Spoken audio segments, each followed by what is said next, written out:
Ada dua orang perempuan bersahabat, yang satu tua, yang satu muda, sama-sama punya anak kecil. Lalu kemudian mereka pergi ke suatu daerah, kawasan. Karena lalai, lupa, mereka letakkan anak, sibuk dengan urusan di tepi hutan. Tiba-tiba salah satu dari anak itu ditangkap, dimangsa oleh seekor serigala. Sehingga ketika mereka kembali, anak tinggal satu sosok bayi saja. Di tengah kedukaan, kesedihan itu, di sisi lain mereka mesti berebut. Siapa yang punya bayi ini? Akhirnya tidak ada yang dapat memutuskan kecuali mereka mesti datang kepada raja yang juga seorang nabi. Dia adalah Nabi Daud alaihissalam. Wahai Tuan Raja, wahai Rasul utusan Allah Daud alaihissalam, ya, kami pergi ke suatu daerah di tepi hutan. Lalu kemudian anak kami ditangkap oleh seekor serigala. Dan sekarang tinggal satu bayi saja. Siapa yang paling layak untuk mengklaim? Ketika itu belum lagi ada tes DNA. Maka ketika itu apa yang dikatakan oleh Nabi Daud alaihissalam? Pemilik bayi ini adalah yang paling tua. Wahai ibu yang paling tua, engkaulah ibu dari anak ini, dan ini bayi adalah anak. Tapi rupanya mereka tidak merasa puas hati. Akhirnya mereka mesti mencari keadilan kepada anak Nabi Daud alaihissalam. Dialah seorang nabi dan juga raja pelanjut kuasa Daud, yaitu Nabi Sulaiman alaihissalam.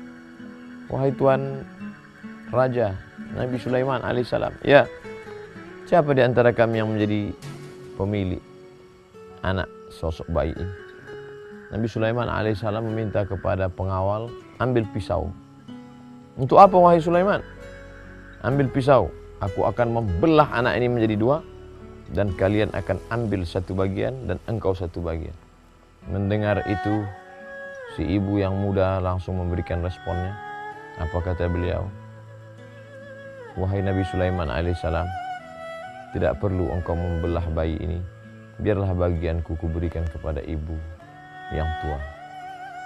Saat itu Nabi Sulaiman memutuskan dan berkata, ibu dari bayi ini adalah ibu yang muda. Mengapa begitu Sulaiman? Karena dia berkata, aku tidak sampai hati melihat bayi ini dibelah menjadi dua. Ada rasa seorang ibu, insting, gharizah, sifat bawaan seorang ibu yang tidak sampai hati, tidak tega melihat anaknya dipotong, tercabik, sobek menjadi dua. Dia mengalah, ambillah anak ini, biarlah dirawat orang lain, yang penting dia masih hidup. Naluri dalam hati seorang ibu. 9 bulan 10 hari pernah hidup menumpang dalam perutnya. Minum susunya 2 tahun lamanya menjadi darah dan daging. Tidak ada orang yang tidak berhutang budi.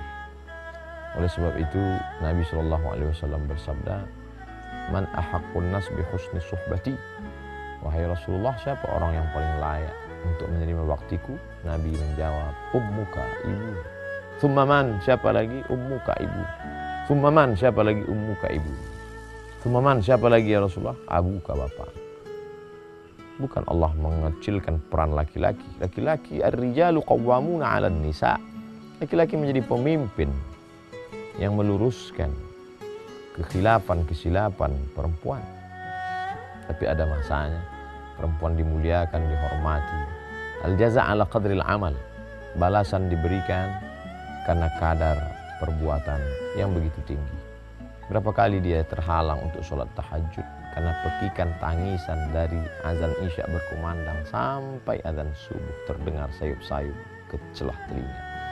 Berapa kali dia tidak jadi membaca Al-Quran, bahkan mungkin mushaf sudah terbentang di depannya, tapi kemudian kita merengek, menangis.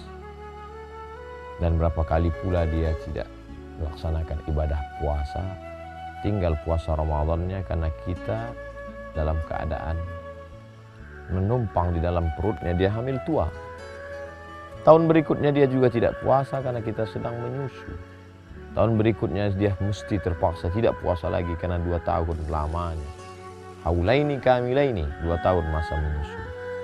Oleh sebab itu kita terutang budi padanya. Bersair seorang penyair, suatu hari seorang menggoda anak kecil yang jahil dengan uang agar ia mendapat apa yang ia inginkan. Hai anak, berikan hati ibumu pada aku. Engkau akan mendapatkan permata, uang dan mutiara.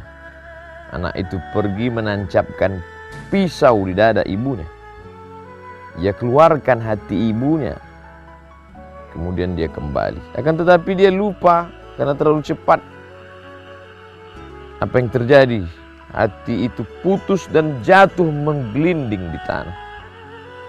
Hati ibu itu memanggil ketika ia jatuh ke tanah dan berkata, "Oh anakku, engkau terluka. Murka langit telah tiba kepada anak itu. Ia pun sadar kejahatan terbesar telah dia lakukan. Tidak pernah dilakukan orang lain sejak awal manusia." Ia kembali ke hati ibunya. Kembali ia cuci dengan air mata yang mengalir deras. Ia berkata, "Wahai hati, hukumlah aku. Jangan maafkan karena dosaku tak termaafkan." Ia tusukkan pisau itu ke arah hatinya, satu tikaman. Pelajaran yang berpikir. Hati ibu berseru, "Tahan tanganmu nak, jangan engkau tikam hatiku 2 kali." Semoga menjadi pelajaran. Terima kasih. Wassalamualaikum warahmatullahi wabarakatuh.